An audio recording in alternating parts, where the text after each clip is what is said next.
بینایانی عزیزم کاتتان باش خۆشحاڵین جارێشتر بە ئێوەی ئازیزەگەینەوە لە بەرنامەیەکی تری ڕووداوەکانی هەفتە لەگەڵ هاوڕێم ڕەحمان حسێنزادە. ڕەحمانم کاتت باش، امیدوارم ڕۆژێکی باشی بوو بێ. زۆر سپاسم کاتەی تۆ و بینەران و بیسەرانمان باش، هیوادارمیەوەش هەروە ڕۆژێکی باشتان بوو بێت. بەڵێ ڕەحمان، بۆ ئەم بەرنامەی ئەم شەومان سێ بابەتمان هەڵبژاردوو کە قسەیان لەسەر بکەینێک بە دواییەکە، کە یەکەمیان بابەتێکە سەبارەت بە تراجیدیای ئینسانی لە تورکیا و سووریا، و هەروە دووەمیان سەبارەت بە ئامانج و مەبەستەکانی بەیاننامەی میر حسێن موسەویە. بەس باسی سێمیشمان سەبارەت بە پانێڵێکە قەرار وایە سبەینێ لە ئەمریکا ساز بدرێ کە 8 کەس لە ئۆپۆزیسیۆنی ڕاستی ئێران بەشداری تیاکەن. ئەم هەفتەی ڕابردوو یەکێک لەو ڕووداوانەی کە بۆتە باسی میدیاوە ڕووداوێکی لە ڕادە بە دڵتەزێن و کارەساتبارە و دڵی هەموو ئینسانەکانی سەرگۆی زەوی گوشیوە. ئەو کارەسات و ڕووداوەیە کە لە تورکیا ڕوویدا، ئەو بوومەلەرزەیە کە تا ئێستا تا ئامادەکردنی ئەم بەرنامەیە بۆتە هۆی جان لە دەستدانی زیاتر لە 20,000 کەس و گومانەکان بۆ واچێت کە ئەم ژمارەیە دوو ئەوەنە و هەندێکیش ئەڵێن سێ ئەوەندەشی لێبێت. بەهەرحاڵ ئەم تراژیدیایە ئینسانەکانی بەرەو هاوپشتی زیاتر بردووە، ئەوەی کە ئەتوانێ دڵی ئێمە بداتەوە ئەو جۆرە هاوپشتی و هاو خەمیەیە کە ئینسانەکانی سەراسەری دنیا بۆ ئەم ڕووداوە بۆ خەڵکی تورکیا و سووریان هەیە. ئەم ڕووداوە کارێکی کردووە کە وە هیچ وڵاتەکانی دەوروبەر لە هەر چوار گۆشەی دنیاوە هەوڵی کۆمەکی سربەخۆی گروپ و ڕێکخرا و کەسایەتی و خەڵکانی ئینسان دۆست بەگەڕ کەوتووە. ئەوە حەقیقەتێکە کە لە پاڵ ئەمەیە کەم تەرخەمیەکی گەورە بینراوە لەلایەن دەوڵەتەکانی دنیاوە، بە تایبەتی ڕۆژەکانی سەرەتا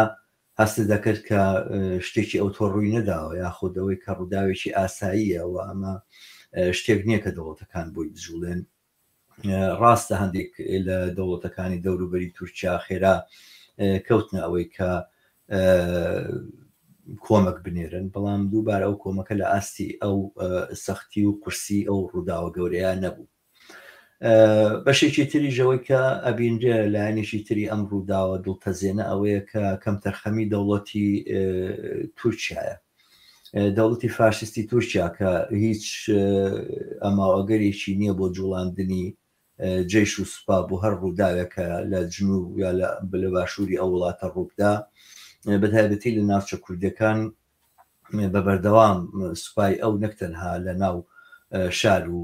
گەڕەک و دیەکانی کوردستانی تورکیا بگرە لە کوردستانی سووریا و لە کوردستانی عێراقیش خەریکی ئینسان کوشتن و لەشکرکێشی و کۆکردنەوەی هێزن. بەڵام وا دیارە بۆ ئەم ڕووداوە جێش تەنها دوای 24 ساعت خەبەری بۆ هەوڵیدا کە کۆمەک بە خەڵک بگەێنی، ینی بەڕاستی سەدان هەزار سەربازی تورکیا کە لەم ناوچەیە کۆبوونەتەوە 24 ساعتی تێپەڕی ئەوان تاقا یەک پەنجەشیان نەجوڵان بۆی کە کۆمەک بە خەڵکی لێقەوماوی ئەو ناوچەیە بکەن.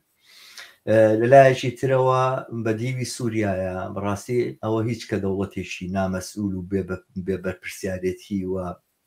دەوڵەتێک کە ناوی هەموو شتێکی لێبرێ ناکرێ ناوی دەوڵەت و حکوومەتی لێبرێ هەیە، بەڵام لەوێش دووبارە ئەو هەژاری و ئەو نەداری و ئەو جەنگ و ئاوارەیە کە ئەو نەساڵە بەسەر خەڵکا داسەپی بوو کارێکی کرد کە ئەبعادەکانی ئەم تراجیدیایە ئەوەنی ئەوەی لێبێکە لە دۆخی ئاسایی ئەتوانی ببێت. لێرەش جگە لەم نامەرپرسیارەتی دەوڵەتی سووریا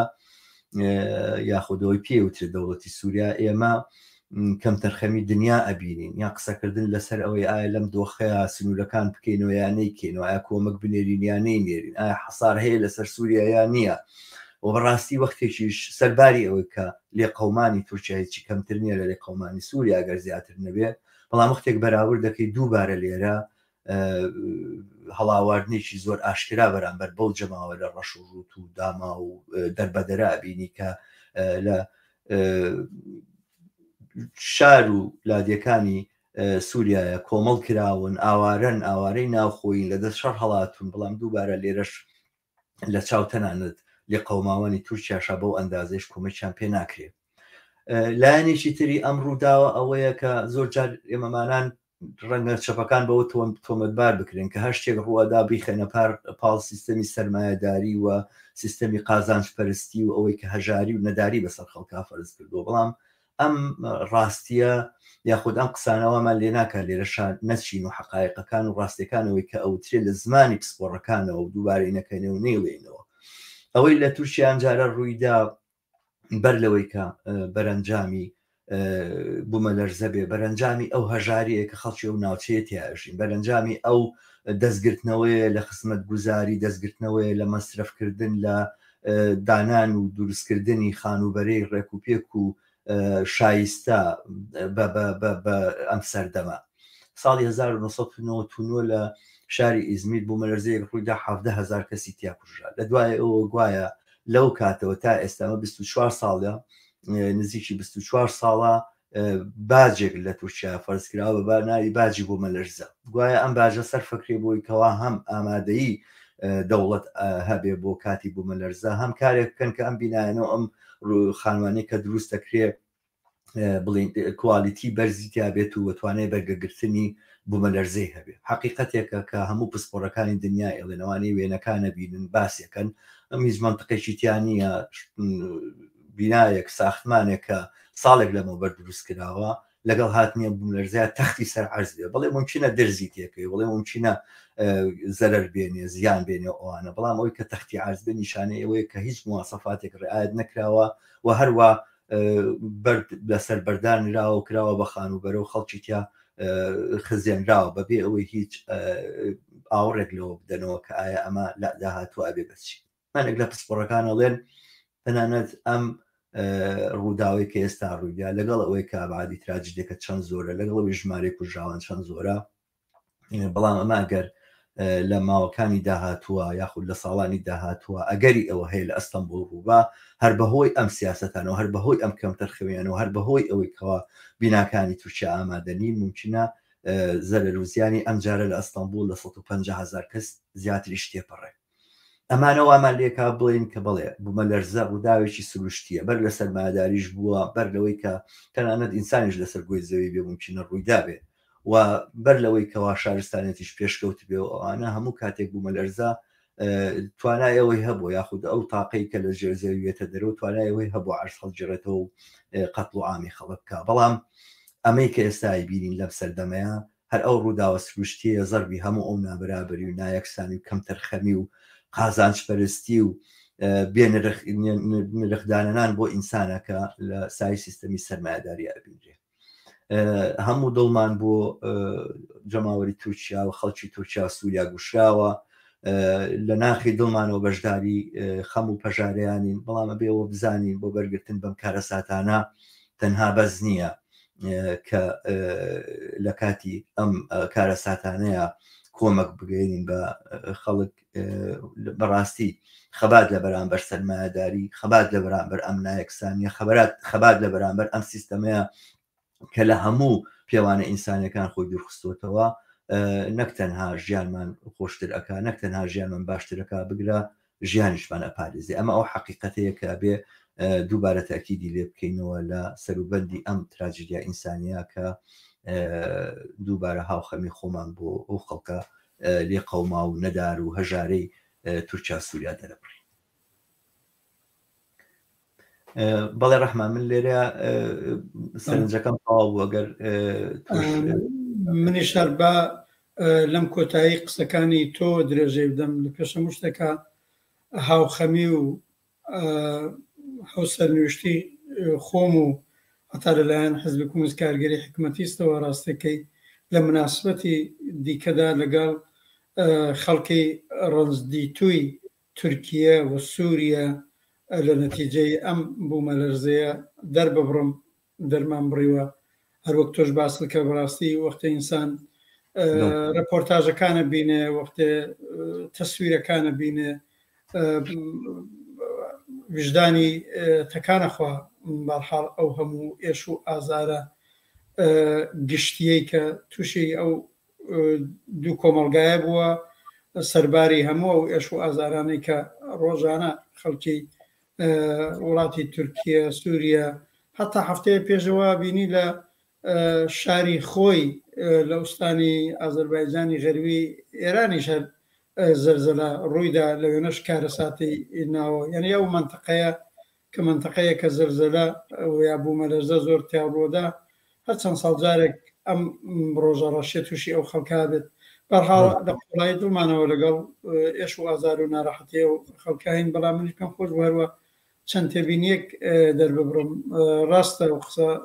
دروستە تۆژی شارەت پێکرد ئەویژەوەیە بوومەلەرزە سروشتیە بەڵام بەڕاستی لە دەورانی ئێستادا و لەم سەردەمەدا و کە سەردەمی سیستمێکی زاڵ سیستمی کاپیتالیستی و سەرمایەداریە ئەو میزانە لە ئێش و ئازار کە تووشی کۆمەڵانی خەڵکە بێ ئەو میزانە کە گیانیان بەخت کردووە ئەو میزانە کە شار وێران بوو و دیهات وێران بوو بەحاڵ خانوبەرە تێگڕماوە بەسەریەکە ئەو میزانە کە ئینسانەکان بریندار و سەدەمە دیتویان لێ دەرهاتووە ئیترەوە سروشتی نییە ئیترەوە شتێکی زۆر زانستیە زۆر کەسان نەکرد ئێمەی کۆمۆنیستەکان نەکرد ئێمەی سۆسیالیستەکان باسێکەین نەتیجەی کاردانەوەی خودی دەوڵەتەکانی حاکم دەوڵەتەکانی سەرمایه‌داری حاکمە حتا تۆ بینی هەر ئەم بوومەلەرزانە پرسیارەکە ئەوەیە بۆ ئەگەر مەسەلەن لە خودی وڵاتی ئەمریکا بوومەلەرزە کە ڕوویدا من بەباشی لە بیرمەوە بدەم 15 ساڵەوە پێش بوو 20 ساڵەوە پێش بوو ڕەنگە ئێوەش لەبیرتان بێ لە کالیفۆرنیا لە ئوستانێکی گەورەی ئەمریکا لە شارێکی وەک لۆس ئانجلس کە بە ملیۆنای ئینسانی تیاژی بوومەلەرزە زۆر قرس لە ئاستی دەرەجەی ڕێشترەکەی وەک هەرەمەی تورکیەوانە بۆ ڕوویدا هەر نەزمە کاپیتالیستیە لەوێ هەیە بەڵام وابزانم واقعیتەکە 30 کە زیاتر گیانی لەدەست نەدا تەبەن خانوبەرە و هەتا ئۆتوبانەکان و زۆر لەبین چوون بەڵام ئەو میزانە کارەسات نەخڵقا بۆ بدەلێوێ ئەو سیستمە کاپیتالیستیایی لە ئەوێ بە هەر دەیل و نەتیجەی هەر فاکتۆرای پێشووتری خۆی بێ مەجبور بووە یا ویستویەتی هەرچی عقبەت فکرێ بکاتەوە بۆ ڕۆژێک کە بوومەلەرزە لێدا هەر ئەوەی تۆ باسکرد لە ماڵەکان چۆن دروست کرێن شرایطی ئەمنیەتی و ئەیمەنی بۆ کاتی ببورن ڕوودانەکە چۆن بێ ئەبینی ئەو دەرەزە لە کارەسات نابێ یا لە وڵاتێکی وەک ژاپۆن زۆر جار بیسراوەکە بەرحاڵ ڕوویداوە بوومەلەرزە بەڵام ئەم دەرەجەی لە کارەسات بەوجود نهاتوە دەرەکەی گەرەتەوە بۆ دووسێ شت کە هەر ڕاستە و خۆواقعان ڕەبتی هەیە بە نەزمی حاکم و بە سەرمایه‌داری ئەوە یەکەم وەیە هەموو کەزەڵێن ئەو زانستیاڵن ئەم دەرەجەیە لە بوومەلەرزە لەم وڵاتانە و لە زۆر جێگای دنیا نەکرد بوومەلەرزە سێڵاو زۆر کارەسات پرشتی دیکە بەشێکی هیچ ژینگە نەپارێزیەکە کە لە دنیا وجودی هەیە و ئەوژەوەی ئاکامی سوودپەرستی سەرمایه‌دارەیە کە هەموو ساڵە بەخۆیان زارن کۆنفرانسێکی کەوراگرن قەرادا دەبەسن کە ژینگە بپارێزرێن نەپارێزرێ عدێکی پارێزن هەدێک نایپارێزن بەڵام نەهاتن نایپارێزن ڕاستەکەی ئەوژەوەیە بۆ چاوچنۆکی سەرمایه‌داری و بۆ کەڵەکەکردنی پوڵی زیاتر ئەوە بۆ خۆی دەلیلەکە دووەم بەشەکەیەوەیە هەر لەم تورکیە یا لە سووریا بە تایبەت تورکیەوە خۆت نمونە ئەزمیرت باس کرد و ساڵەکانی کە زۆرێک لە شوێنەکانی ئەو وڵاتاڕن بابە بوومەلەرزەی لێ دروستە بێ ئەگەرەکەی هەمیشە هەیە ئێرانی ژوایە ئێرانیش بوومەلەرزەی بەم ڕوویداوە زۆر جگا ڕوویداوە بە سەدان هەزار کەس لە بین چوون ئەلان چەند ساڵە ئەگەرێکی گەورە ئەوەیە شارێکی گەورەی وەک تاران ڕەنگە ڕۆژێک تووشی بوومەلەرزە بێ و لێستاوە ئاڵەن ئەگەر توش ببین ئەو دەرەجە ئامادەگەی کە ئێستا هەیە نەک 10,000 و 50,000 و 100,000 لەوانەیە لە 1 ملیۆن زیاتر خەڵکی تاران و دەوروبەرەکەی لە بینچن مشورێکی بۆ ناخوازم یعنی منزورمەیە ئەو علم و زانست و ئیمکانات ئەوەندە هەیە بیر بکرێتەوە بۆ بربەرەکانێ لەگەڵ خودی بوومەلەرزە بۆ معنایەت ئەم ئاتی کارەساتەکە کەم بکرێتەوە ئەو دەرەجە دەنازانم عاقبەت ڕوو بدا ڕەنگە خانوبەرەیەکی تێکس بچێ چەند کەسیش بریندار بێ کەسانێکیش گیان بەخکەن بەڵام ئەمەی ئەی بینین هەرستا لەبەر چاومانەوە هەر ئەمڕۆیانێتەوە کوژراوەکان گیان بەخ کردوەکان بوون بە 20,000 کەس وە قەتعەن بە نەزەرم تا 40,000 ژەڕوا ئەو جۆرەی خۆشیانەیەبن بە حاڵەوە نەتیجەی بێمەسئولیەتی ئەم دەوڵەتانەیە بێمەسئولیەتی ئەم دەوڵەتانەیە کە دەسەکان قساوەیە وەختی دەزانن ئەوەڵە لە کولی وڵاتە هەم پوڵ و ئیمکاناتایە هەروەکو دەست کرد بۆ توانن پوڵێکی زۆر خەرجی ئەرتەشەکەیان بکەن بۆ ئەرتەشی فاشیستی تورکیا هەمیشە و دایمانی ئەرتەشی دەوڵەتی فاشیستی تورکیا شاید هەموو ئەفرادەکەی نەبن بۆ هەمیشە ئامادە باشەیە لە سەراسەری وڵاتەکەیە بۆ هەمیشە باشترین ئیمکانات لە اختیاراتی بۆ هەمیشە دەست لە سەرپلە بۆی هێرش بەرەتە سەر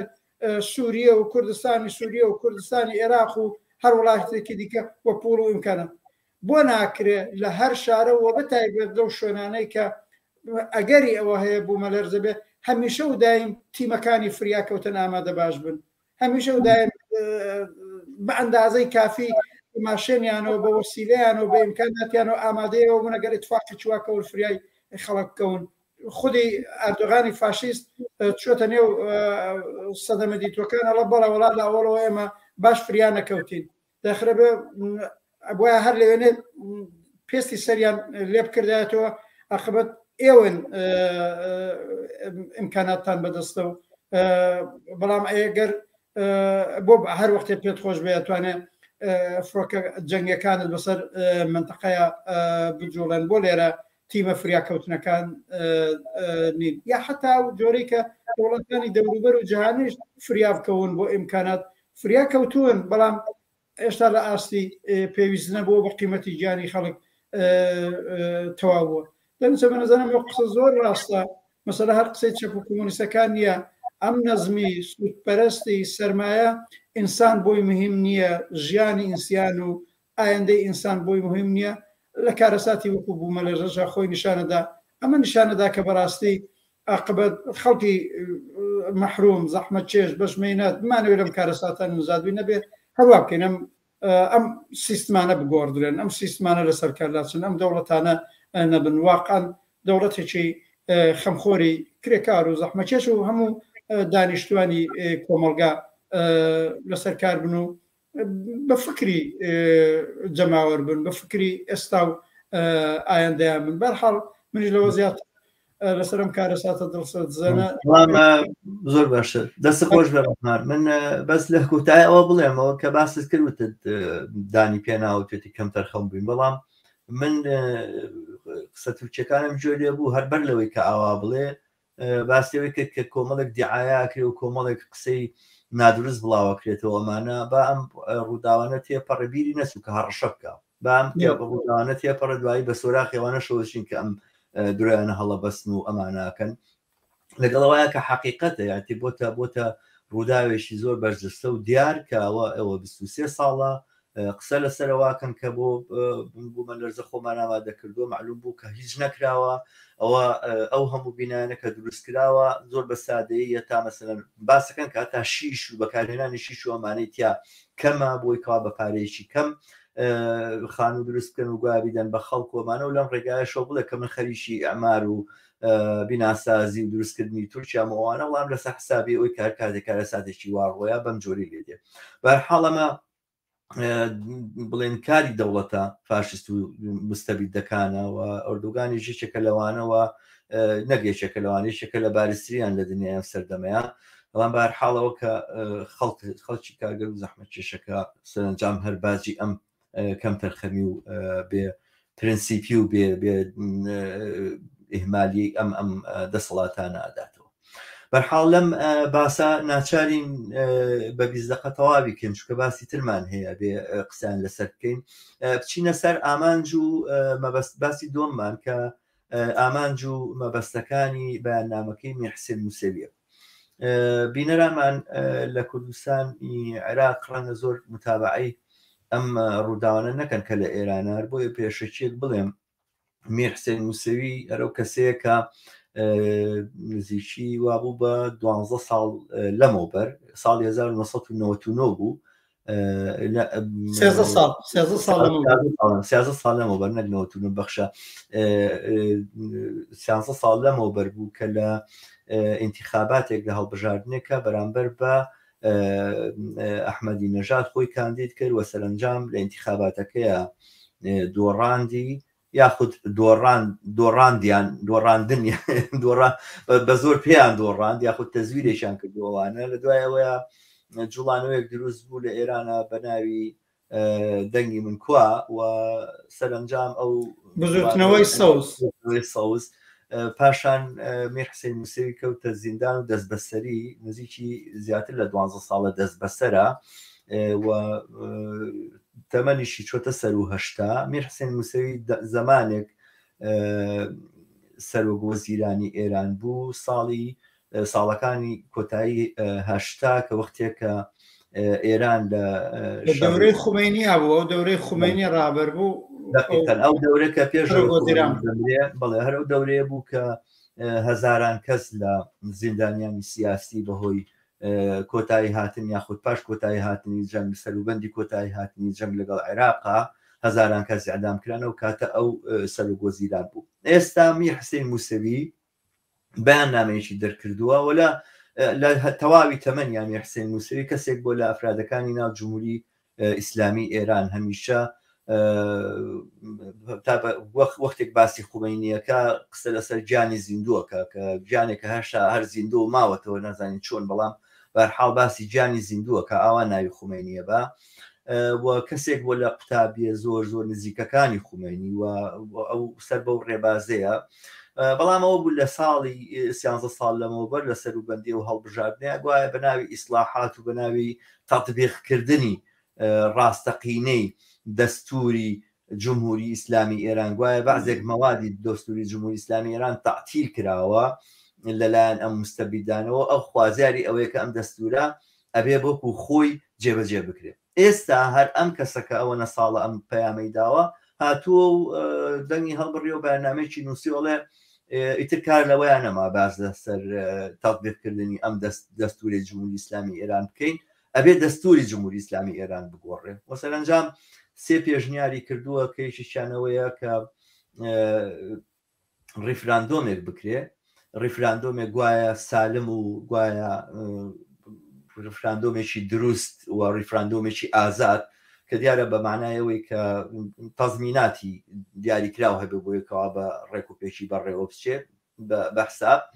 و لەم ڕیفراندۆمیا پرسیار لە خەڵک بکرێ ئەیانوێت دەستوری جمهوری ئیسلامی ئێران وەکو خۆی بێنێتەوە یا بگۆڕێ و ئەگەر خەڵک اختیاریان کرد کە بگۆڕێ وەختە مەجلیسێکی تەئسیسی دروست بێت کە ئەم مەجلیسە تەئسیسیە مەجلیس تەئسیسیانی مەجلیسێکی هەڵبژێررا و لە نوێنەرانی خەڵک ئەم جارە دابنیشن دەستورێکی نوێ بۆ جمهوری ئیسلامی ئێران دابنێن و سەرنجام ڕعایەتی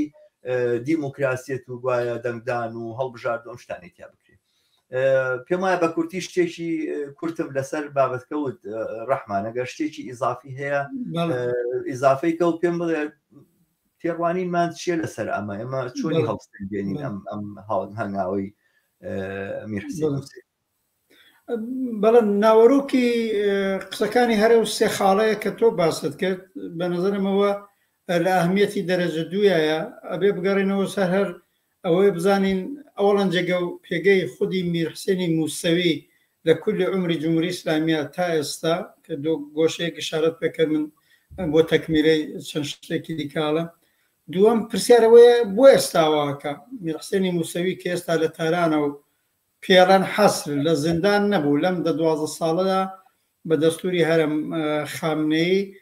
لە ماڵێکە لە ماڵەکەی خۆیە یا ماڵێترە کە لە اختیارەندانەوە کۆنترۆلەکرێ وەکو زیندان دەست بەسەرە. بۆ لە ئێستادا مەبەستی چیە لەو کارە و جۆری کە لە ئەوڵی شۆتۆ سارت بکە من بە ئەوە بڵێم میر حسێنی موسەوی نەتەنیا لە شاگردە نزیکەکانی خومینی بوو 13 ساڵەوە پێش کە بزوتنەوەی سەوە زۆڕێکەوت و زاهرەن بوو ئەو بوو بەڕابری یەکەمی و مێدی کاروبیش بوو بە ڕابەری دووەمی ئەو وەختە میرحسێنی موسەوی لە وعدە تەبلیغاتیەکان هایوە من دەورانی زێڕینی ئیمام زیندووەکەمەوە یعنی تەواوی پلاتفۆرمەکەی ئەوش ئەوە بوو کە مەسەڵەن ئەو 10 ساڵی ئەوەڵی عمری جمهوری ئیسلامی کە بەڕاستی 10 ساڵی کارەسات بوو هەر وەکو 30 ساڵەکەی تریش بەڵام ئەو 10 ساڵە 10 ساڵی کوشتوبڕی بێوێنە بوو 10 ساڵی شەڕی ئێران و عێراق بوو ئەوەی لە زمانی فارسیە ئیترجێ کەوتواڵین دەهەی شەست ینی یەک دەیەی شەستەکانی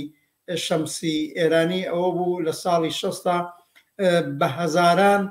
لاو لە خیابانەکان قەتڵعام کران ئەوەیە کە لە ساڵی 67 نزیک 15 تا 20 هزار زیندانی بەرحاڵ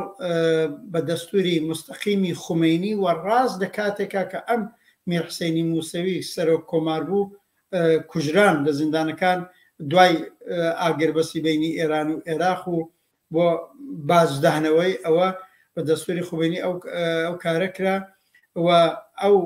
سیستمی ڕەشی جمهوری ئیسلامی لەو 10 ساڵەیە دایان سەپان بەسەر کۆمەڵگایە تا 30 ساڵەکەی دیکە بتوانێت عمر بکەوە میرحسێنی موسەوی ئەو وەختە سەرۆک کۆمار بووە ئەو وەختە سەرۆک کۆمارش بەخشە سەرۆک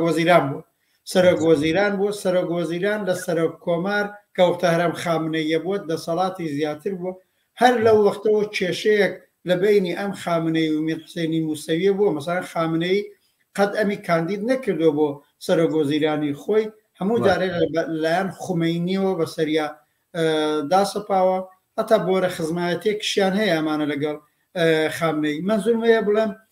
لەو 12 ساڵی ئەوەڵ لە هەموو جنایەتەکانی جمهوری ئیسلامی دەستی بووە و دوای ئەوەش ظاهرەن ئیتر لە قودرەتان نەما و سەرۆک وەزیران نەما و دەورەکەیتەوە بوو 8 ساڵ سەرۆک وەزیران بۆ 2 دەورەی 4 ساڵە نەبووە عقبار جزۆ سیستمە بوو لە زانکۆکانێک گوایە دەرسیەوتەوە لە نێو ئەم نەهاد و ئەو نەهادی کۆماری ئیسلامی فەرهەنگی و ئەرشاد و ئەوانە حزوری بووە ئەوەیە بزوتنەوەی کۆنەپەرستانەی سەوزشکە وەڕێکەوت ئەو وعدەکەیەوەی دەورەی زێڕینی ئیمام خومینی زیندۆکاتەوە تا ئەم لەحزەش کە حتا ئەم بەیانیەشی داوە و کە هەموو کەس پیاڵەنی ترەمە ڕەتبوونە لە کۆماری ئیسلامی کە بە دەرەجەیەک وایە تر معناوێ ئەم کۆماری ئیسلامی دەورەی خامنەیەی قبوڵ نییە و کارێکی دیکە بکرێت بەڵام تا ئێستاژش تاکوونێ قسەیەکی لە موردی ئەو دەیەی کارەساتی ئەوەڵ و شخص خومینیەوە کە گویا ڕەخنەیەکی لێ بێ یا بڵێ هەڵەیەک بووە باز نەکردووە ئەمە وەزیەتەکەیەتی خودی ئەم و هەرەوە لە دەورەی بزوتنەوەی سەوزا ئەو بەدوای ئەوە بوو قانونی ئەساسیەکەی ئێستای جمهوری ئیسلامی هێندێک دەستکاری تیا بکرێ و ئیسلاح بکرێ و دەورەی باشی ئیمام زیندوو بکرێتەوە ئەلان دوای 12 ساڵەکە لە قودرەت وەدەنڕێنکرێ ڕەحمان من ئەوەی کە بیستومە شعارەکەی ئەوە بووە کە تەطبیقکردنی بێ کەم و کاستی ینی بێ ئەم ڕازەکەی بەڵە نا دەستکار ڕازەکەی ئەوەی تۆ دروستە من شاید دقیق نەبووم لەوەدا دقیقەن ئەوقتا یوزە بێ ئەملا ئەولا قانونەساری ئەساسیەکەی کۆماری ئیسلامی زۆر باشە و تەطبیقی کەین و گویا خامنەیەوەوان تەطبیقی ناکەن ئەمە ساڵخەکەیەتی ئەمە پێشینەکەیەتی یعنی بەرحاڵ لە هەموو لە دامەزراندنی کۆماری ئیسلامی ڕەش و لەو دەیەی ئەوەڵ و ئەو جنایەتانە لە هەموو ئەوانەدا شەریک بوو ئێستا بۆ دەستی بردووە بۆ ئەم پرۆژەی ئێستا ئەمە ڕێک پێشەوەی بۆ ئەوە بێ لە کۆماری ئیسلامی ڕەتبێ ئەمانە هەموو ئەزانن ئەم باڵانەی نێو خودی کۆماری ئیسلامی ئەزانن جمهوری ئیسلامی نامێنێت ئەڕوا سەرنگون ئەبێت ئەوە بۆ قەناعەتە گەیشتون باوەڕکە من پێم وایە خامنەیش بۆ قەناعەتە گەیشتۆ بۆ مەسەڵەن خامنەی لە 2 هەفتەی ڕابردووە تیمێکیان سازمان داوە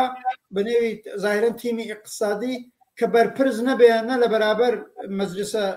کارتۆنیەکەیانە نە لە بەرابەر دەوڵەتەکەیانە لە بەرابەر قووەی قەزایەکەیە هەموو اختیاریی بێ بۆ ئەوەی ئەمواڵی دەوڵەتی بە فرۆش بگەێنێ بەشی دەوڵەتی نادان بە فرۆش بگەێنێن بیکەنە کەرتی تایبەت یا ئەحساسەکەی خەریکن خودی بەشێ لە کۆماری ئیسلامیەکان بە هەڕاج بن ینی ئەمە نیشانەی ئەوەیە دەستیان داشتووە لە هینە لە ماڵەگە چپیان بێ بجوێزنەوە بەم زوانە بێ بجوێزنەوە ئەجی خێرایە زوو ماڵەکان هەرشەکەن و من منزورم وایە گەڕێتەوە بۆ هەلومەجێ ئەزانێ میر حسێنی موسەویش ئەزانێت جمهوری ئیسلامی نامێنێ دەرنەتیجە وە لە عینە حاڵە ئەزانێ بەڕاستی خرۆشێکی شۆڕجێرانەی جەماوەری دەستی پێ کردووە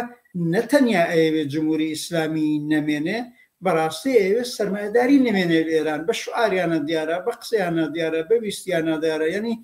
ئەوەی پیاڵین ئێمە پیاڵین چەبوونێکی ئاشکرا بەم خۆشە جەماوری ترسی ئەویان لێ نیشتووە نەکرد باڵەکانی و جمهوری ئیسلامی هەرەوە باڵە بۆرژواییەکانیشەوە بەشی ئاخری قسەکانمانە چینە سەر باڵەکانی دیکەی ئۆپۆسیۆنی سەرمایهداریش ترسی وایە لێ نیشتووە ئەم ئاڵوگۆڕە شۆڕ جێرانە لە ئێران ڕوو بدا بەرحاڵ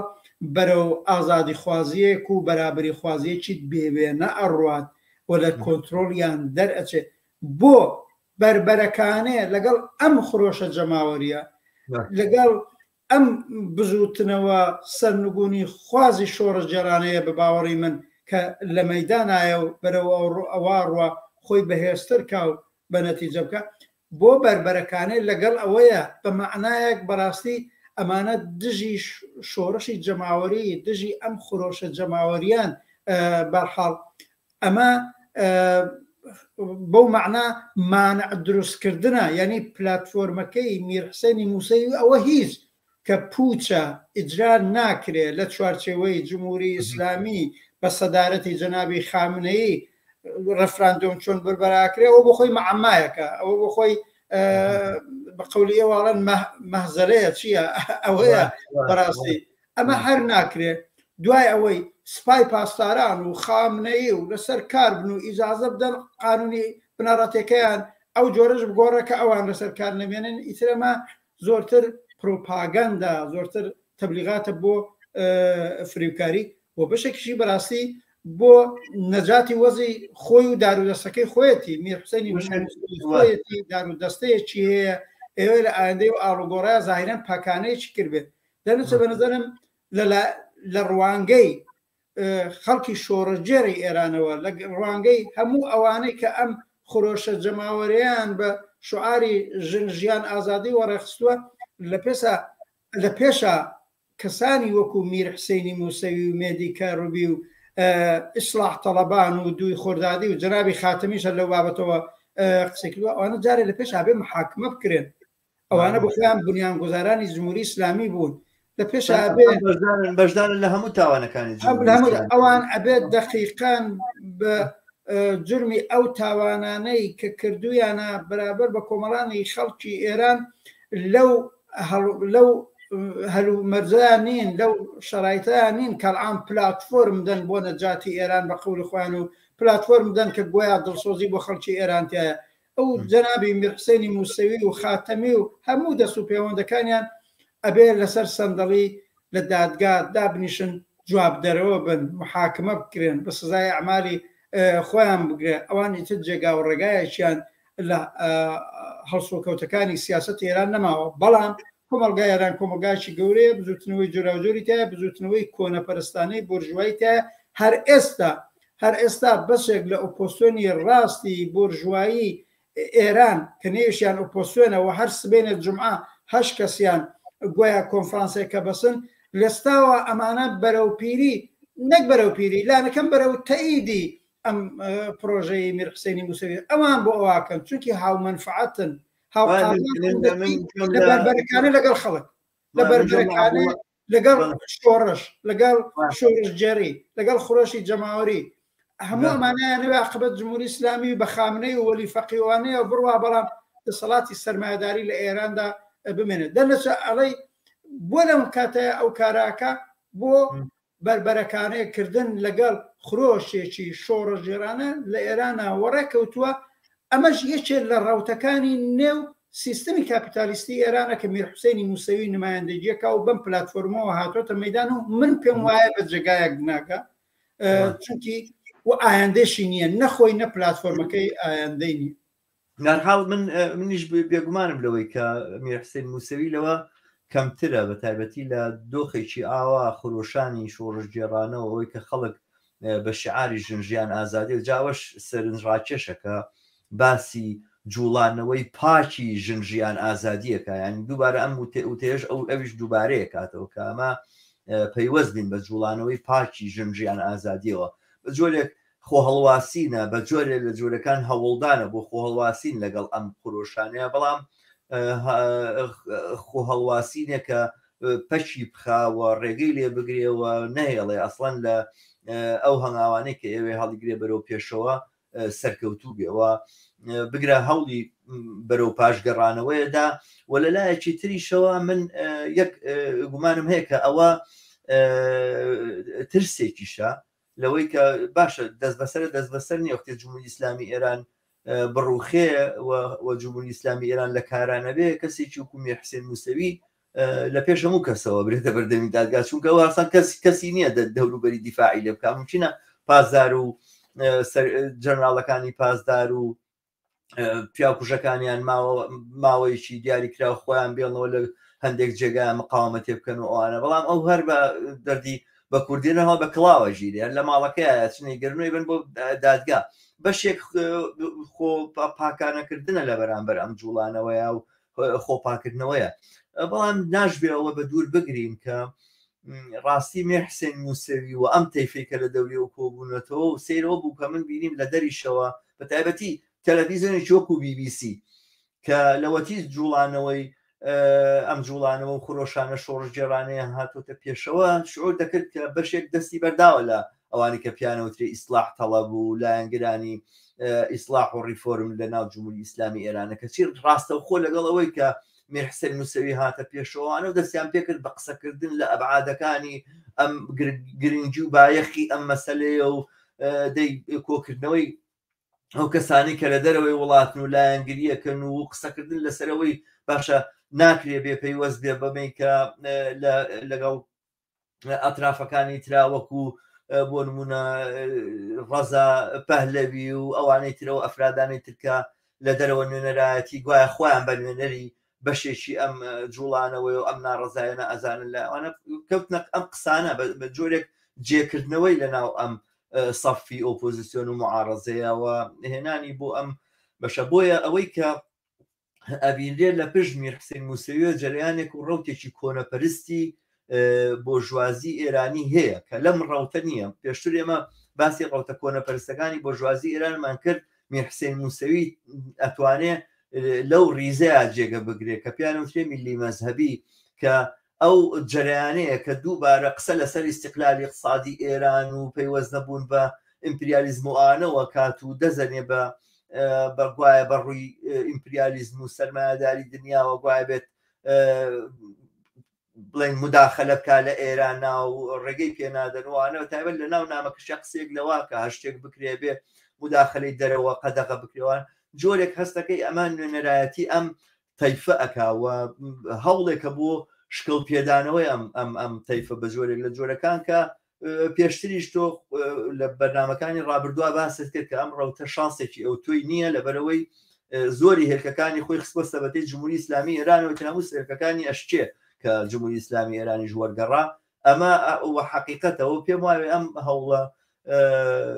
هەوڵەش بێ ئایندەیە وەکو تۆ باست کرد بەڵام لە هەمان کاتە دروستە کە بیبینینەوە خوێندنەوەی بۆ بکەین کە ئەمە تاویر لە چ تەیفێگەکاوە بەڕاستی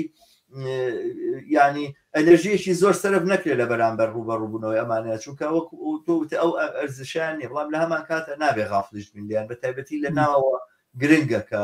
کە جوابی محکەم وەربگرنەوە کە وەری شێگرنەوە دقن وایە من پێم هەڵسوکەوتەکانە بێ بە جددی وەربگیرێ بۆ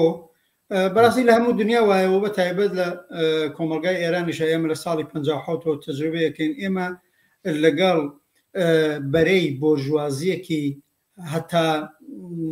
مێشک و ئێسقان کۆنەپەرست دژی کرێکار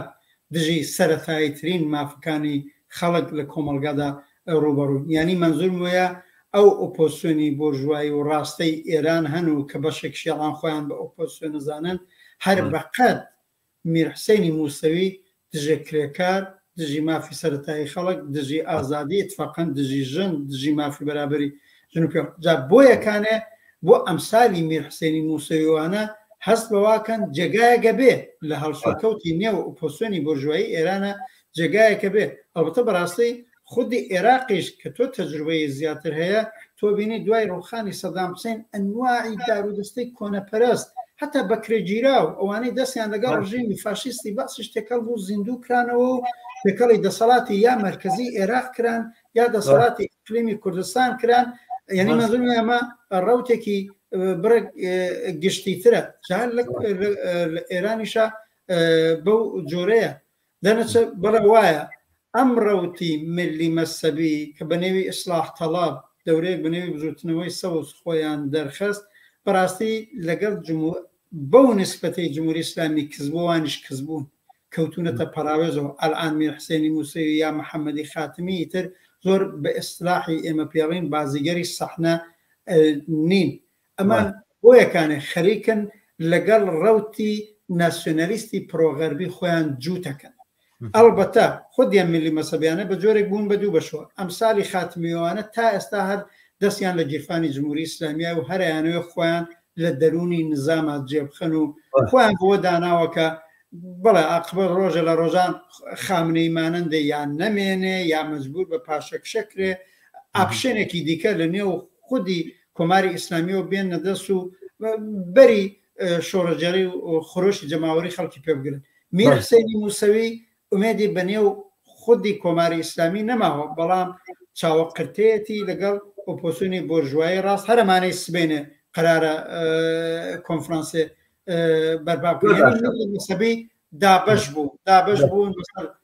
ئۆپۆسیۆنی ڕاستی پرۆغەربی یان نێو خودی کۆماری ئیسلامی کە بەرحاڵ بەم شکڵە خۆیان وەکو ترێندە نامێنن بەڵام وەکو چێرە وەکو شخصیت وەکو بەشێک لە قازانج و بەرژەوەندی خۆیان نامێنن مەسەلەن تۆ بینی جمهوری خوازی ئێران دوو بەشن دوو ترێندی ئەسڵین بەشێکیان تەواوان پرۆغەربین ئەم شورای مدیریەتی گوزاروانە و تەرەفداری تەحریم اقتصادیشن و تەرەفداری دەخاڵەتی ئەمریکاشن و ئەوانە بەڵام بەشێک جمهوری خواز هەن کە لە نەتیجەی حزبی توودە و ئەکسەریەت و ئەوانە دژی ئەمریکایی و دژی ئەمپریالیستی گەریان هەرماوە میرحسێنی موسەوی لای ئەوان احترامی هەیە بۆ ڕەنگە لەگەڵ ئەوان تێکەڵ بێتەوە جا بەڵێ ئەبێ پرۆژەکەی میرحسێنی موسەوی خۆی لەسەر پای خۆی بەجێ ناگا بەڵام لە چوارچێوەی هەڵسوکەوتی ئۆپۆسیۆنی بۆرژوایی ئێران کە ئەوان هەمویان هاومەبەستن هاو قازانج و بەرژەوەندن لە دژایەتیکردن بەڕاستی لەگەڵ ڕەوتی ڕوو لە پێشی خۆشی جەماوەری ئێران لەمەدا هاوبەشن و منی شتێکی دیکەش بڵێم خودی میرحسێنی موسەوی مەجبور بووە ئەم ئاڵ و گۆڕە بکە و ئەم پلاتفۆرمە بێنێت نەتیجەی خەباتێکی بێوچانە کە لە دڵی کۆمەلگاوە هەڵقوڵیوە یعنی ئەم شۆڕشی پێنجمانگی ڕابردوو ئەم خۆشە جەماوەریەی پێنجمانگی ڕابردوو ئەوە بەهێزە ئەوە بە قودرەتە کە بەشە زۆر لە یارانی جمهوری ئیسلامیشی لە جمهوری ئیسلامی پەشیمان کردوێتەوە بەڵام جادەم لە چەند من بەوە تەواویەکەم بڵێ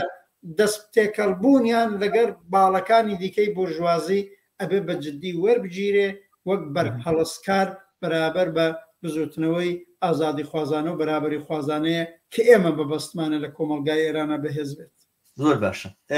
ڕەحمە لەم هەوڵەوە بۆ پەکخستنی خۆشانی شۆڕژێڕانە باسی هەوڵێکی تر بکەم چینە سەر باسی ئەم کۆبوونەوەیە کە تۆ چەند جارێک ئاماژەت پێکرد پانێڵی هەشقۆڵی من ئام ناوناون بە ئیتیفاق لەگەڵ تۆیە خۆ بەچۆ خازانەکانی ئۆپۆزیسیۆنی ڕاستەوەی ئێران ینی خۆیان کردو بە چۆخا خۆیان بەبێ ئەوەی کەس پێی وتبن کە نوێنەرن بەبێ ئەوەی کەس ئەم سیفەتەی پێدا بن کە نوێنەراتی بکەن خۆیان کردو بە نوێنەری ئەم جوڵانەوەیە وەڵام دیارە هەمویان لە باڵی ڕاستی بۆ ژوازین تەنە یەکدانە کەسی کەسایەتیشی کەمێک چەپی شانتیانە پێما بێ حامدی ئیسماعیلیون ڕەنگە باڵی هەرە چەپیان بێکە هیچ کۆماری خوازە کۆماری خوازە ئەو لە هەمویان چەپترە تا پێما بێ باکی دا عەبدوڵای موتەدی چەپترا کە بەڵام ئیتر ئەوە چەپەکەیانەکە هیچ پەیوەندیشی بە چەپەوە نییە و جاربەجار ئەڵێ هەنێک مافەکانی کارگەرانیش ڕعایەت بکرێت و هەنێک لە مافەکانی کارگەران لە ئێرانە ڕسمێتی پێ بدرێت و گوایە بە جۆرێک دڵنەوایی ئینەکان بکرێت بەڵام ئەوانی تری سەرجەمیان بە تایبەتی تر دیارەکە ڕەزا پەهلەوی و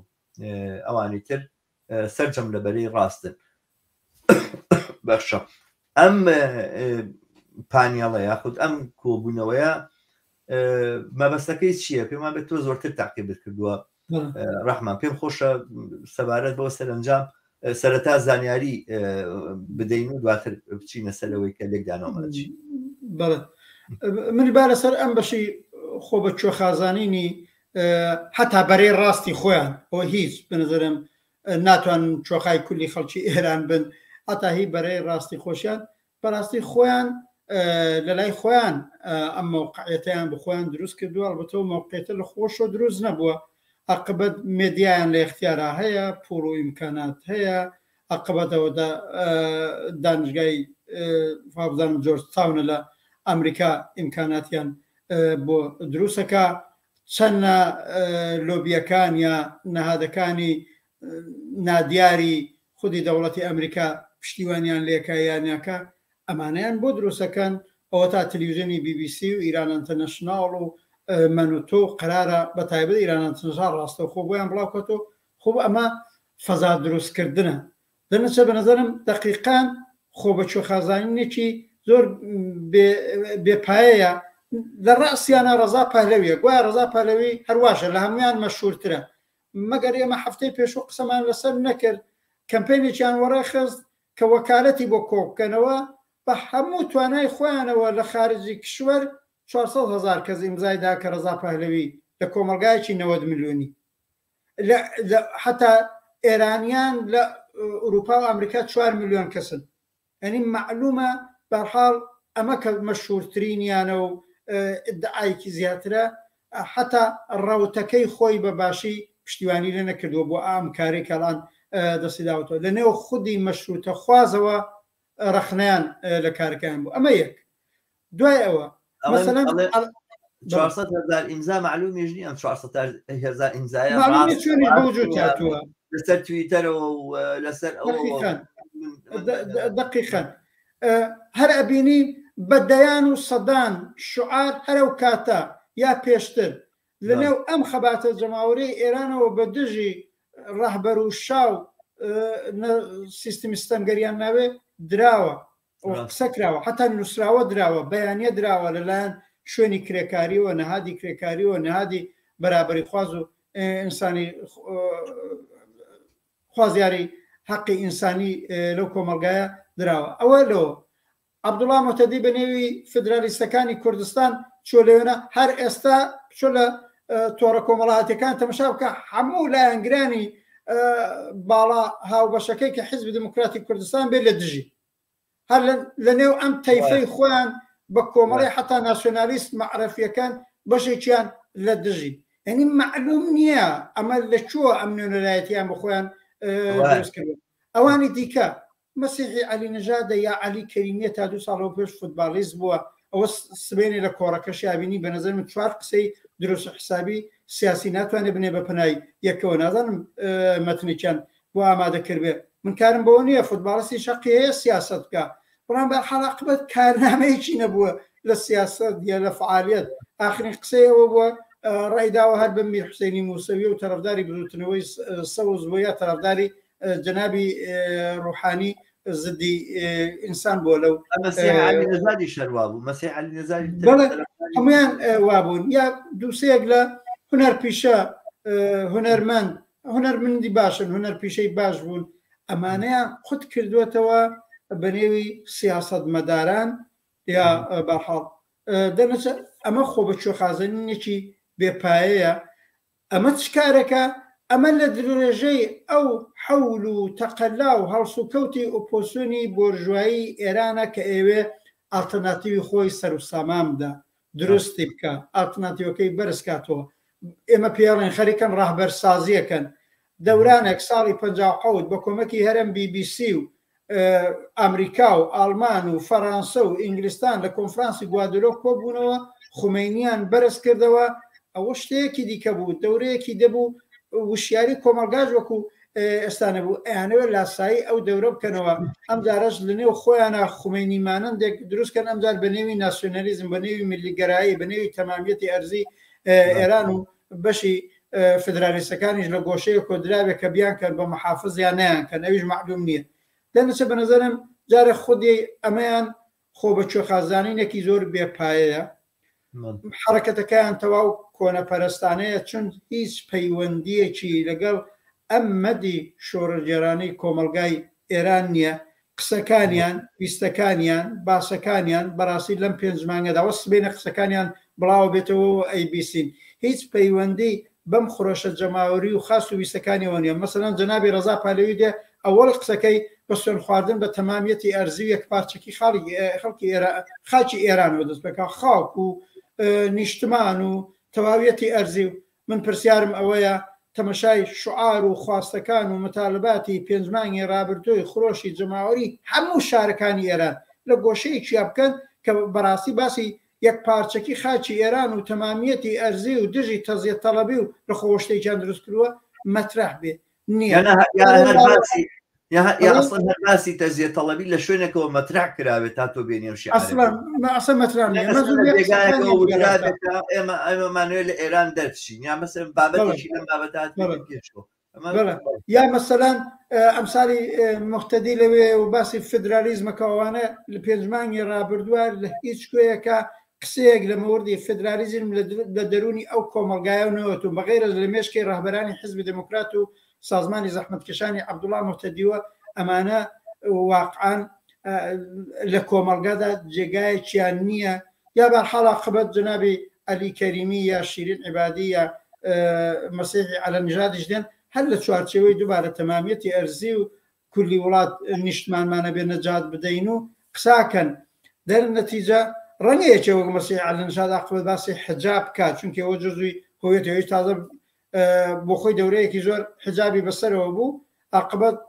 نەهایەتەنیش عقبەت قسەیەکی 100% بەرابەر بە لابردنی حجاب ناکرد دەیوت حجابی ئیجباری نەبێ لە جێ حجاب غێر ئیجباریە قەیناکە باب بێ باسی ئەوەی حجاب نات بێدا سەپێ بەسەر مناڵە لە هیچ کوێیەکەم ئینسانە باسی نەکردو ینی مەنزومێ بڵێم پلاتفۆرمیان قسەیان نیوە و نیوە چڵیش نییە حتا لەگەڵ ئەوەی لە دڵی کۆمەلگا ڕۆدا بەڵام مەبەست چییە مەبەست ئەوەیە هەروەی تۆوتن لە تەرکیبەکانە یەک کەسی چەب وجودی نییە بەڕاستی حتا حامد ئیسماعیلیۆنیش چەب نییە ڕازەکەی لە نێو لە نێوانە ڕەنگی ئینسانێکی شەرافەتمەند بێ خۆی بە کۆماری خواز زانێ عاقبەت ئەو لە نەتیجەی کارەساتێکی شەخسی و خانەوادگی کە بۆی پێشات لە نەتیجەی تارەی سقوتی تارەی ئۆکراینی هاوسەری و مناڵی عەزیزی لە دەستدا چێشتایە پای ئەو نەوع سیاسەتە قسەیەک لە مافی کۆمەڵانی خاڵک کە لە 5 مانگی ڕابردووە بە هەزاران دەنگ بە هەزاران نووسرا و بە هەزاران شعار بە هەزاران تەزاورات بە هەزاران سینگ بە گولەوەنان ئەو کۆمەڵانی خەڵک ئەمانە بەوە ڕەبتیان نییە بەڵێ ئەوانیش ئەینەن وەکو میر حسێنی موسەوی بۆنی ئەوەکەن ڕەوتی ڕووداوەکان لە کۆمەلگای ئێران بەرەوەواچەوە هیچ جمهوری ئیسلامیە نامێنێ بەڵکە ئەو نظامی مەوردی علاقەی ئەوانەیە کە نظامی سەرمایەداریە و ئەبێ ئیستثمار ببێ ئەبێت چەسانەوە ببێ ئەبێ عقبە سیستمی مەوجودە بێ و بە قەولی خۆیان لەگەڵ دنیای ئازاد لەگەڵ سیستمی جهانی کاپیتالیستی دەستیان تێکەڵ بێ ئەزانن ئەوەش لە ژێر پرسیارایە ئەوەش بەرەوەواچێ پاک بکرێتەوە عقبەت ڕەوتی کرێکاری ڕەوتی سوسیالیستی لە کۆمەلگای ئێرانە بەهێزە ڕەوتی چەپ بەهێزە دواخوازی ئەوەی هەیە جمهوری ئیسلامی نەمێنێ سەرمایەداریش نەمێنێ ئەوان ترسی ئەویان لێ نیشتووە هەر بۆیەکانەیە عقبەت ئەیانەوێ ئالتەرناتیڤی ڕاستی خۆیان بەرزکەنەوە لە خدمەت ئەوایە ئەم کۆبوونەوەی سبەی نەشیان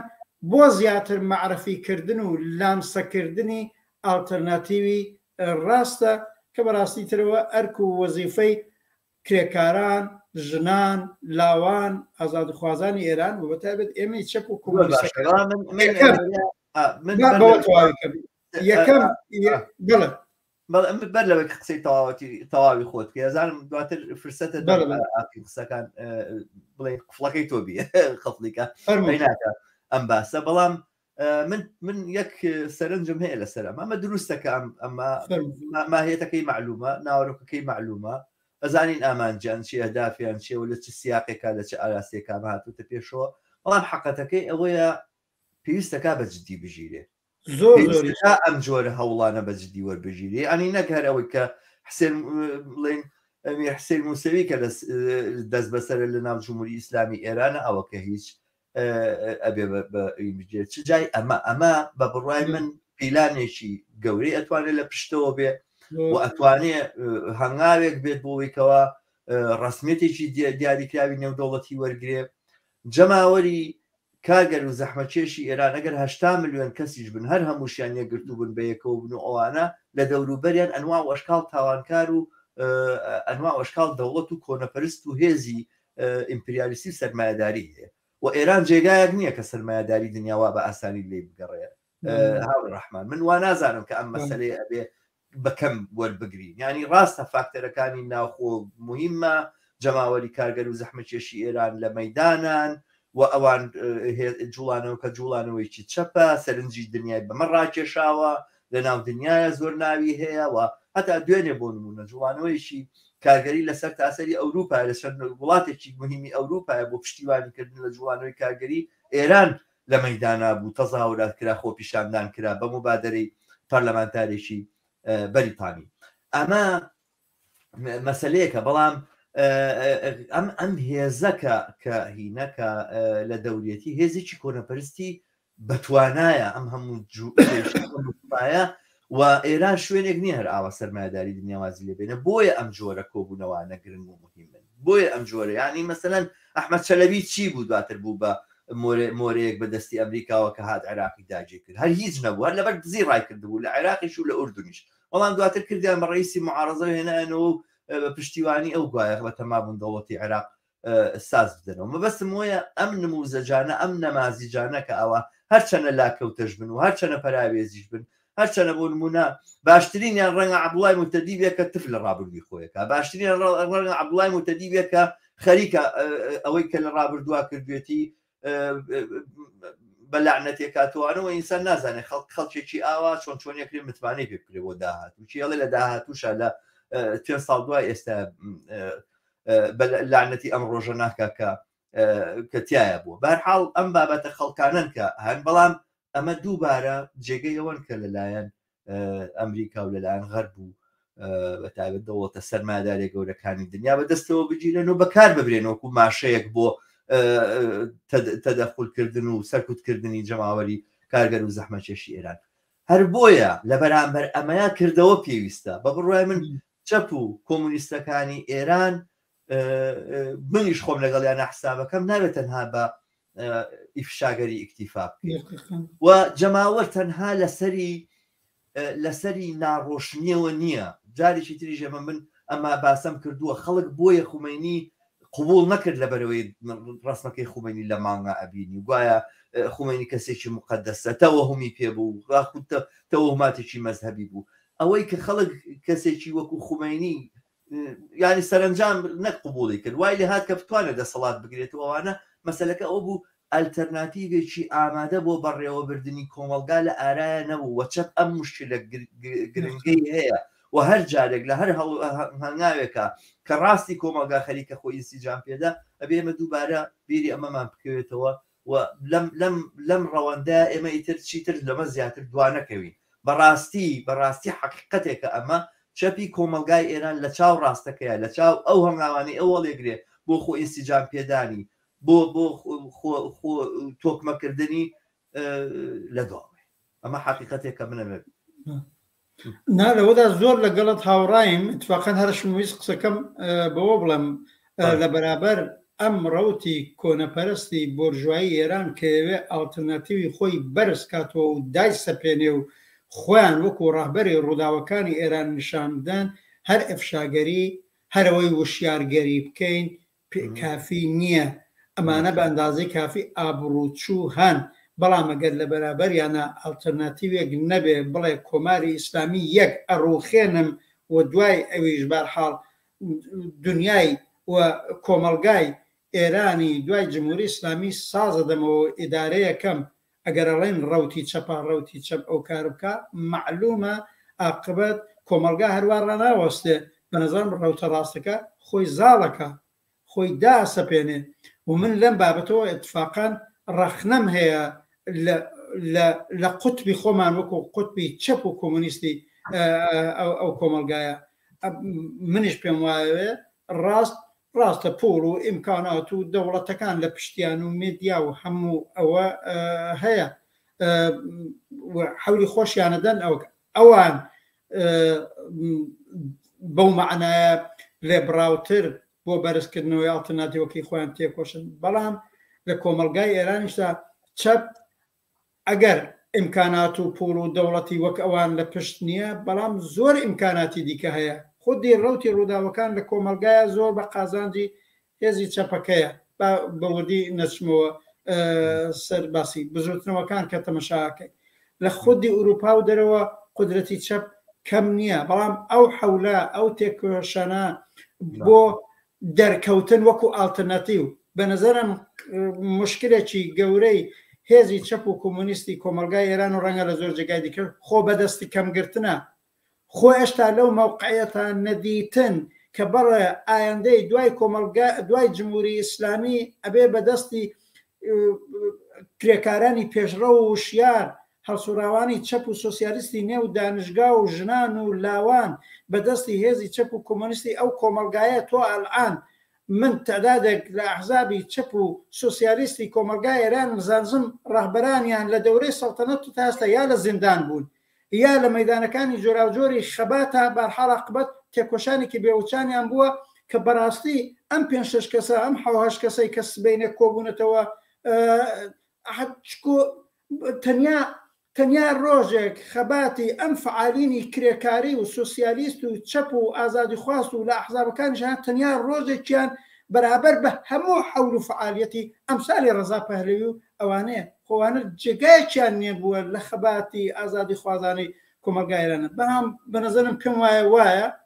ڕەوتی چەپ ئەلارەغمی تەلاشایەکە کرێ بۆ ئەوەی ئالتەرناتیوی چەپیش بەرز بێتەوە بەڵام زۆر ناتەواوە زۆر ناکافیە بەرحاڵ ئەو جەهدا ئەو چزانم پەلەکردنە بۆ ئەوەی عاقبەت قوتبی چەپ ئالتەرناتیوی چەپ و سۆسیالیستی لە دەرونی کۆمەلگاکە و لە دەرەوەش عاقبەت ببێ بە زمان حاڵی خەڵک خۆی نیشاندا بە نظام بەندازی کافی ناکرێت با من هەر نمونونەکەی بڵێم فەرزکە ناوان سبێنێ 8 کەسن لە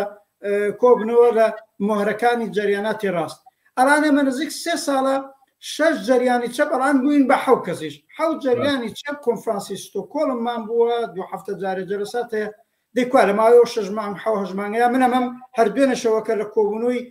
حزبی خۆمانە باس کووە ئەم 6 جەریانی چەپە کوا لە 4-5 مانگی پێشوە کۆنفرانسەکانی کە وەکو ئالتەرناتیو بێ خۆی معرفیکە پلاتفۆرمەکانی بەرزکاتەوە بڵێ ئەگەر ڕاستەکان 8 دانە مۆهرەی بەد سابقیان هێناوە لە بەرابەر خەڵکاگرم کۆمەڵانی کرێکار و زەحمەکێش و ژنان و لاوانی ئێران ئەوە هێزی چەپ و سۆسیالیستی و کۆمەلگایەژەوە ئەوە 7 دانە لە چێرەکانی کە لە زیندان دیتووی دەورەی شایەوەتایەتی تا دەورەی جمهوری ئیسلامی تا خەباتکاری بێوچانی ئەرسەی سیاسی و نظامی کە بەرابەر بە جمهوری ئیسلامی لەم 44 ساڵەیە ڕاوەساون من پێم وایە ئەوروپا پڕە لە فعالینی چەپ و کۆمونیست بە ئەنواع و ئەشکال ناوەوە بە ئەنواع و ئەشکال حیزبەوە کە نەک تەنها وەکو ئەوانی کە تۆ باسییانێکی ساوی خۆڕابردووانە هەر ئێستا کەستانێکن لە ناو گروپ و نیهاد و ڕێکخراوی جۆر بە جۆرە داکۆچیکردن لە کارگەران داکۆچیکردن لە مافەکانی ئینسان لە مافی LGBTەکان داکۆچیکردن لە ژنان ئەنواع و ئەشکال فعالی لەم بابەتە هەنوو سەرشناس و لە ئاستی ئەوروپاشان ناسراون کوا ئەو کۆنگرەی کە ئەمانە کۆ کاتەوە خۆ ئەمە ئێستا باشە لە ناوە ناکرێت کارگەران بێنە مەیدان کە من دیارە هەر ئومێدەکەم هەر لە ناوە بەڕاستی من بۆ خۆم شخصەن چاوەڕوانی ئەوەم کە کارگەرانی وەکو مەسەلەن ئیسماعیلی بەخشی و ئەوانە بێن لەگەڵ کارگەرانی ترا لە ئێرانە پلاتفۆرمێک بدەن و بڵێن ئێمەش ئەمە دیدمانە بۆ داهاتوو بەڵام ئەمە لێرەیە بۆ ناکرێت بۆ ئامادە نابێ بۆ قابل بەوە نییە کە بکرێ ئەمانەکە دیارە هەر یەکە لە بنەوە ئەنوا و ئەشکال جنێویان بە یەکداوە ماوەیەک لە بەرامبەرێکە وەستاو نەم ڕاستڕەوانە هەر ئێستا خەریکن چاڵ بۆ یەکتر هەڵەکەن لای دەوڵەتەکان بەڵام دێن دانیشتن کۆمنەوە لە بەرچاوی من و توێ ئەڵێن ئێمە هەموو براین و دەست هاوکاری یەکترەکەین و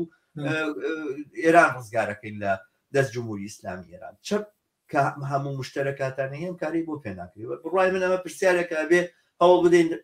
خۆشمان بەر لەوانەی کە ڕەخنیان لێگرین جوابی بدەین دقیقاً من پێم وایە بێ هەر بۆەوە تێبکۆشین ئەبێ ئالتەرناتیوی چەپ و سۆسیالیستی بەڕاهبەران و پێشڕەوانی سۆسیالیستی کرێکاری لە کۆمەلگاوە بگرا لە نێو هەڵسوڕاوانی چەپ و سۆسیالیستی نێو ژنان نێو لاوان دانیشگاکان زانکۆکان بزوتنەوە جەماوەریەکانی ڕادیکال لەو بابەتە منەزانم ئەلعان لە نێو خودی کۆمەلگایە نەدێڵن حزب و تەشەکولی زۆر گەورەیان بێ نەدێڵن سازمانی جەماوەری زۆر گەورەیان بێ بەڵام ئەتوانن ئەنواعی شەبەکەی متحید و بە هەم پەیوەستە لەگەڵ یەکتریان بێ بە قەولی تر دواخواز و ویستەکانی ڕادیکاڵی خۆشیان لە بەیان و پلاتفۆرمان بەیان بکرێ لە عینە حاڵا بەلام لە دەرەوە لە سەطحی بینەلملەلی هێزی چەپ و کۆمۆنیستەکانی کە هەین و بە دەرەجەیەک هاوکاریشەیە بچێتە ئەو مودا بچێتە ئەو موقعیەتە بڵێ ئالتەرناتیوی چەپ و سۆسیالیستی خۆی بە سابحێوی و جامعە زانێ هێزی جەماوەری لە پشتە ئێمەژە بێ لە پەسا و هەر بە پێی ئەو ئیمکاناتش کە هەیە ئالتەرناتیوی چەپ و سۆسیالیستی لانسەکەین بابە ئەگەر ئەوان دەوڵەتانیان لە پشتە هەر دوێنەکە دوێنێ چوارشەمبە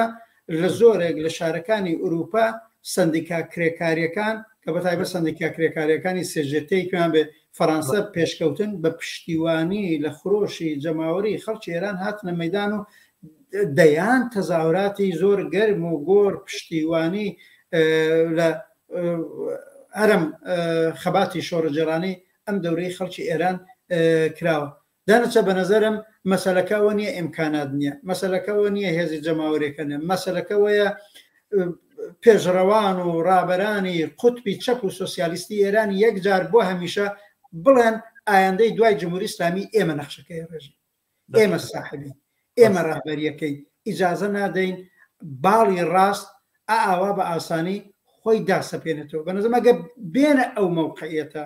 و بۆ ئەوە ئێمە تێکۆشین حزبی کۆمونیستکارگەری حکمەتیش کاڵان هاوکاریشمان هەیە لەگەڵ 5-6 جەیانی چەپی دیکە و بەش بە حاڵی خۆشمان پەیوەندێکمان لەداخرا بۆ ئەوە تێکۆشین بۆ تێکۆشین بڵین لەم دەورەی خۆ دەستی کەمگرتنە بینە دەرێ لەو دەورەی کە ئیتر فەزا هەیە شەرایط هەیە بۆ ئەوەی واقعبەن ڕاهبەریەکی کرێکاری و سۆسیالیستی چەپ بۆ بەرەو پێشبرتنی ئەم خۆشە جەماوەریە بێتە مەیدان هەلومەرجەکەی هەیە فرسەتەکە لە دەست نەدەین ئەبێ ئەو کارە بکەین ئەبێ ئێمەش تەلاشی زیاتری بۆ بکەین ئەبێ هێزی چەپ و سۆسیالیستەکانی دیکە تەلاشی زیاتر بۆ بکەن ئەگەر ئەوە بکەن ئەبێ لە بەرابەر هێزی ڕاستەکانە هێز بگەنە مەیدان لە بەرابەر ئالتەرناتیوی ڕاستەکان ئەبێ ئالتەرناتیو بخەیە پێش پای کۆمەلگا تا بتوانن انتخابی کەن تا بڵن بابە ڕاستمان قبول نیان چەپانەمان قبول ئێمە با من تەجربەیەکی زۆر چکۆلەیە ڕەنگە بڵێن دوای ساڵی 57 ئەم انقلابی 57 ڕوودا عاقبەت لە کوردستانی ئێران ماوەیەک کۆمەلگا حکوومەتی جمهوری ئیسلامی بەسەریا زاڵ نەبوو هەر لەوێ ڕەوتی بورژوایی حزبی دموکرات بوو ڕەوتی چەپ و سۆسیالیستی بوو کە دوایی هەمومان لە کۆمەڵایە یەکمان گرتووە ئەوەدا خۆ هەمووشی لە کۆمەڵایە نەبوو جەمعیەتی ئازادی و انقلاب بوو ئەنواعی نەهادی دیکە بوو بەڵام مادام ویستی ئیجازە نەدا کە مەیدانی سیاست لە کوردستانی ئێران تەنیا لە اختیاری هێزی بورژوایی و کۆنەپەرستا بێ موفق بوو عاقبەت تۆ لە ساڵی 57 بوولاوە هەمیشە و دایم لە سەحنەی سیاسەتی ئێرانە دوو بزوتنەوەی کە بەرحاڵ عاقبەت ئەو بۆ ئەگە ساڵێک بووە بۆ 2 ساڵ بووە شارەکانی کوردستانی ئێران ئەگەر بەدەست هێزە سیاسەکانەوە بوون ئیتر فقط بەدەست هێزەکەوە نەبوو دوو هێز بوون حزب دموکرات کۆمەڵە خەریک بوون ئیداری کۆمەلگا ڕەحمان دەقەمان تێپەڕاندووە باسەکە ئێستا خەریکە گەرمە بێ لە بەیمانە کۆمنتێکی شاتووە پێم خۆشە جوابی بدەیتەوە بە وەڵامدانەوەی ئەم کۆمنتە بەرنامەکەمان تەواوەکەین تۆفیق بێرخزرێ لێ قسەکانیەوە هەموو ڕاستە بۆ ئێوە ئەو چەند جەریانە نابن بە یەک و بە یەک ناو ئەو چەند جریانە ئەگەر منزوری ئەو حەوجەران بووین بە حەوت جەریانی چەپ و سۆسیالیست کە لە دوای کۆنفرانسی ستۆکۆلم لە نەهادێکا بە نێوی شورای هاوکاری هێزی چەپ و کۆمۆنیستەکان بە تەوری واقعی بتەوە حەوجەریانە ببن بە یەک نابن هەوڕە تۆفیقیش بە خۆی باش زانێ بە لەحاظی ئوفقی سیاسیان بە لەحاظی بەرنامە بە لەحاظی سیاست و پراتیک تەفاوەتیان هەیە قەیناکە نابن بەڵام ئەکرێ هاوکار بن ئێمەش بۆەوە تێکۆشاوین ئەکرێ بەرابەر بە جمهوری ئیسلامی لە پێشە و بەرابەر بەڕاستەکان بەڕاستی هاوقەدەم بین هاوهەنگاو بین حەولمان بۆ داوە من لەوە ناڕازیم ئەو حەولانەی ئەم 5 جەریانە بە یەک ناکافیە ئەکرێت لەوە زیاتر بێ ئەکرێت لە قەویتر بێ ئەکرێت لەوە بەهێزتر بێ خودی جەریاناتی ڕاستیش هەمویان نەبوون بە یەک ئەلانەوە سبێنیام 8 کەسەی کە لە ئەمریکا کۆبنەوە ڕەزا پەهلەوی و فدرالیست و شیرین ئەبادیوانە نابن بە یەک بەڵام عاقبەت خەریکن ئەبنە هاودەنگ ئەبنە هاوقەدەم منیش ئینتزارمەوەیە جریاناتی چەپ و سۆسیالیست هاوقەدەمتر هاودەنگتر هاوپلافتۆنتر بۆ ڕووخاندنی جمهوری ئیسلامی بۆ بربەرەکانی لەگەڵ ڕەوتی ڕاست بۆ دامەزرانی ئاندەیەکی باشتری دوای ڕووخانی جمهوری ئیسلامی ئەمە ممکنە ئەمە عملی ئەمە واقعیە بە ئەمە بکەین زۆر باش لە بەرنامەکانی ترمانە زۆرتر لەسەرەما دوێن هاوڕە ڕەحمان حوسێن زادە ناچارین ئەمە بەرنامە لێرە کۆتایی پێ بێن نەگەشتی 12 دقەش لە وەختی خۆمان تێپەڕێنی تر زۆریش درێژ بووە جاریان بەڵام بەر حاڵی هێنا باسەکانمان زۆر بوون دەستت خۆش بێ و زۆر سپاس من زۆر سپاس بینەران و بیسەرانش هەر بژیت زۆر چاکەکەوا بێ بە ماڵاوی لە بینەران بکەین ئازیزان و خۆشەویستان بەم شێوەیە دێنە کۆتایی بەرنامەی ئەم هەفتەیەشمان تا هەفتەیەکی تر بە شادی و کامەرانی تەنەسپێت شەتان شاد ڕۆژتان خۆش